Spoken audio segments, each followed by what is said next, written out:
Southeast Radio's Business Matters with Carl Fitzpatrick. Southeast Radio. Well, Huawei is a tech giant which is most notably recognised for its growing prominence in the mobile phone market. However, in recognising the persistent threat posed by cyber criminals, the company has stated that it places cybersecurity ahead of commercial interests. Eager to find out more about the culture of cybersecurity, I invited Colm Murphy, the Senior Cybersecurity Advisor with Huawei, to join us on this morning's show. Colm, perhaps you could start the interview by providing us with an insight into the size and scale of Huawei. Well, Huawei is a big organisation. It's 200,000 people, believe it or not, work in Huawei. And they operate in about 170 countries around the world.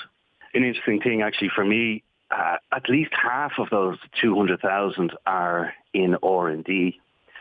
So they're a big R&D spender. In fact, they're the second biggest R&D spender in the world. The biggest being Alphabet, or AKA Google. So they have tremendous capability in terms of investigating and innovating new technologies. And of course, many of our listeners will be familiar with Huawei from the perspective of mobile phone use, but that's only about 40% of the overall business, isn't it? It is. People will be familiar with the mobile phones or the watches and tablets and monitors and so on. That's the consumer business. They have another, in and around 40% of the business is actually to telecommunications equipment sold to telecommunications network operators. And that would be a substantial part of the business. But they also have growing areas. For example, they sell enterprise technology, which would include, for example, storage and the likes. They have a growing clouds business. In fact, they're the second largest public cloud service provider in China, as it happens. But also emerging areas like digital power, so taking power from, for example, solar farms or wind farms into the grid. They have inverter technology that does that, and also into the whole smart car space. The intelligence in many of the modern vehicles that you'd see out there would be technology designed and developed by Huawei. So an interesting company. What is their overall approach to R&D? Interestingly, in order for an organisation to kind of be able to make those kind of R&D decisions, they have to have a certain amount of kind of a strategic view of the world. So they have a very long-term view. It's an employee-owned company, actually. So they're not on the stock exchange, or they don't have external investors demanding kind of dividends tomorrow. So I think that gives a company like Huawei a little bit of freedom to develop things very far into the future. So that's, I think, a unique approach, and I guess the way it's set up allows them to kind of take that approach, but it's very much all about innovation, all about the future. And I mean, actually, there's 13,000, if memory serves, PhDs in there. So they look for the brightest and best all over the world, wherever they can find them. Yeah, that's fascinating. And of course, you're based in Brussels with Huawei, and your current role with the company is in relation to cyber security. So provide us with an insight into your own background. Well, when I left university in 1996, and at the time there was, I guess, not a lot of options on the table. It was the beginning of the dot-com boom. You'll remember it well, Carl. And the option for me was really get into technology or get into some financial thing, and I chose technology. And I ended up by accident really with one of the first cybersecurity companies in Ireland, which was in Dublin at the time, who were bringing technology in from the US, cybersecurity technology, and selling it to large organizations who at the time would have had the luxury to be able to buy that kind of thing. It would have been banks, governments, and other kind of high-tech companies. And I kind of cut my teeth back then just as an engineer installing these kind of firewalls and gateway security devices, as we call them, encryption devices and so on, and kind of went on from there and traveled the world a little bit to various places and worked for various companies, large and small, and then came back to Ireland, I think it's about early 2000s, to establish a company called Espion with two colleagues, which we grew over time to about 100 people or so, and then it was acquired by one part by BSI Group, British Standards Institution, and the other part by Exertis, which is part of DCC PLC, actually Ireland's, I think, largest indigenous PLC. And I took a little bit of time off then and found myself in Huawei, which was just an interesting place for me to go in terms of the kind of interesting things they do and the interesting technology they have. And as I said, the kind of massive R&D capacity that they have. Colm, one of the reasons I asked you to join us on this morning's programme is to discuss your approach to cybersecurity within Huawei, one of the world's leading companies. So what insights can you provide us with this morning in that regard? Well, firstly, it's interesting. In Huawei, since 2011, actually, cybersecurity is the company's number one priority. What that means is, and this is stated very explicitly by the CEO of Huawei, that cybersecurity will never be outweighed by commercial interests. There's a parallel team that has authority to check and test and validate from a cybersecurity point of view every product as it moves along the kind of product the development life cycle. And if there are any issues identified from a cybersecurity point of view, they have a veto right, which puts the product right back to the beginning, and those issues identified must be rectified, and it goes to market when it's ready from as they see fit from a cybersecurity point of view, not where some marketing team demands it.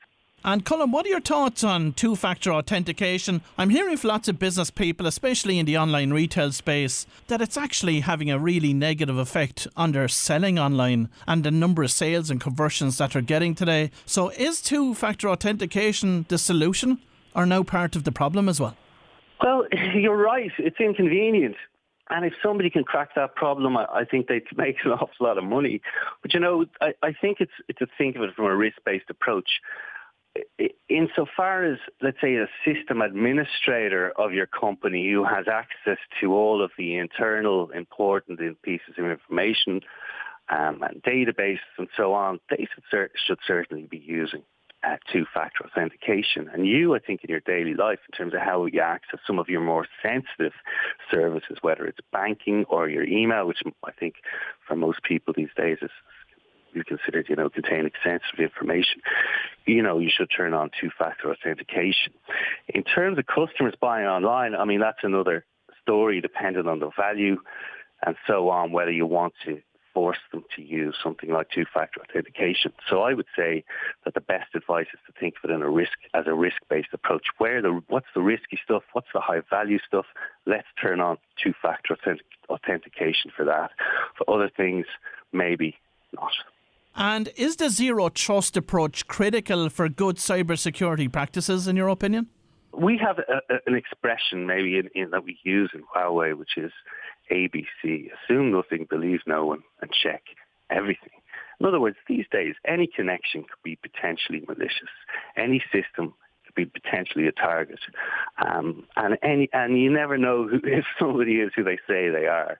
So really, the idea that you would somehow blindly trust some connection or system or email as if it was, just because you think you know who it is, isn't necessarily good practice anymore. Really, you should take the point of view that everything should be checked all of the time. And of course, it's getting more and more expensive and even more difficult to get insurance cover to protect against ransomware attacks and that. So what advice have you got to business owners listening this morning to protect themselves against ransomware attacks? What should they be doing?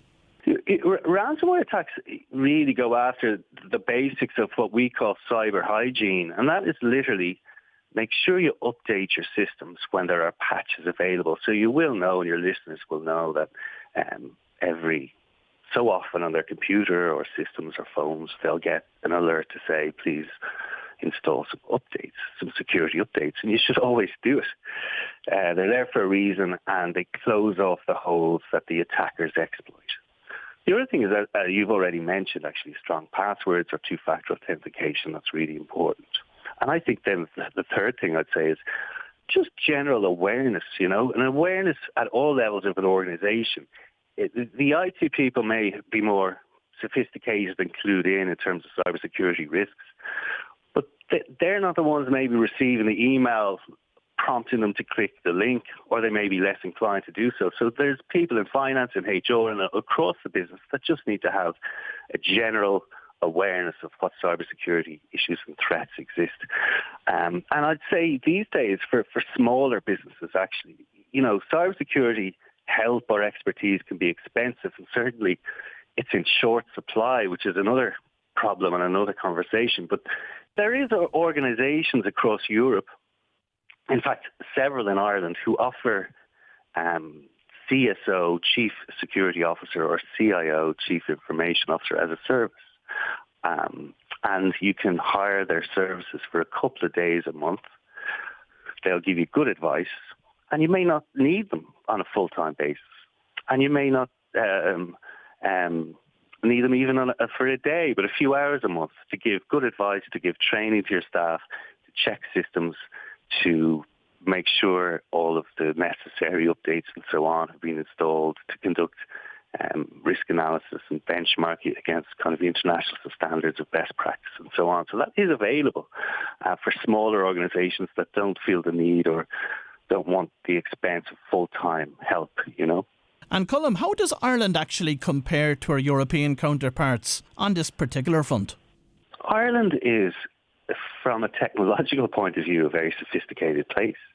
And we've a very youthful population who are very clued into the issue of cybersecurity. And of course, we have huge global technology companies operating in Ireland who have the best cybersecurity practices in the world. And of course, as people work in those places, they can take what they learn and bring to it permeates around to other organizations they may work for later on.